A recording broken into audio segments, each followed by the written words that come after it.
everyone, it's Jess and Clark. Come on, Clark. Let's go, bug. Clark, come.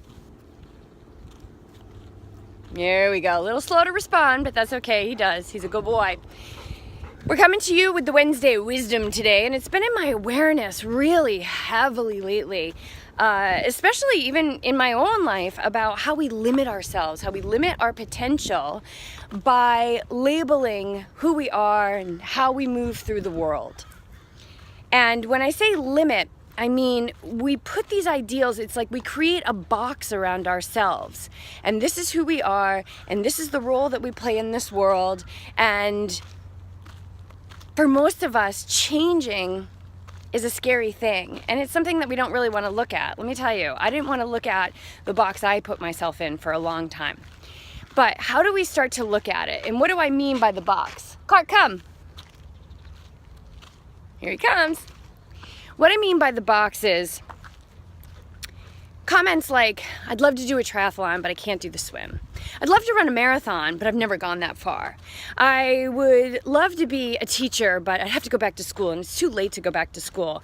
I always wanted to be a doctor, but it's way too late for that. And all of these things we just do, we put ourselves in these cages, and we limit our potential. So there's a million other examples I can give you of that. So if I'm not being clear, post a comment and I can go on and on and on about it. But what I want to get to is, how do we even start to see the cage that we put ourselves in? How do we even start to see the box that is limiting our potential because it's duct taped up and it's ready to be shipped overseas? It's so locked and loaded. And the way that we do it, and you might have heard this if you've practiced yoga before, you might have heard this in your yoga class, we do it by witnessing. And we witness from the seat, like the seat of the observer, okay? And the way to kind of understand this is to understand and to do an exercise that makes you understand that we are not our thoughts. So all you have to do is think in your head, count to 5. Okay, so you counted to 5 in your head and you could see that happening. So if you can see that happening, that means you are not those thoughts. You are the one who is watching the thoughts, right? But most of the time, our awareness is so glued to those thoughts that we don't understand that those are not who we are. So the seat of the observer, took a yoga class, I did a podcast with a friend of mine, Stacy Dawkins, who owns Free Life People Yoga School out of Fort Worth, Texas. And she's amazing. She's a great mindfulness teacher.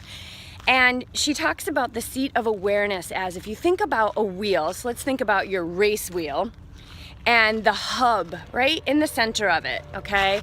That's your seat of awareness. Now here comes the train, because life is not perfect, and here comes the train. Let's just get a visual of what's happening here.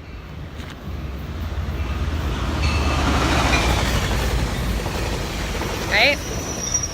Just like a freight train, right through my mindfulness video. And so if you think about the hub, the center point of that wheel, that is the seat of awareness. And all of the spokes going out to hold the rim, to support the rim, are our stories, our ideals about who we think we are, how we move through the world, the characteristics that make us up, the things that we love, the things that we don't love. Those are all the spokes. And so if you can sit in the hub and start to look at all of those thoughts and ideals about the world, about yourself, about your spouse, about your family and friends, you will be able to start to see that those are not actually who you are. Those are things that you created and then attached to your identity. And this is the first step in unleashing our potential and truly getting into who we are, because what I can say is that the world needs more of you, exactly who you are. And the only way to start unveiling that is to, oh, hold on a second. Clark, come here, bug. Clark, come on, let's go. Good boy. Good boy. Come on, let's go.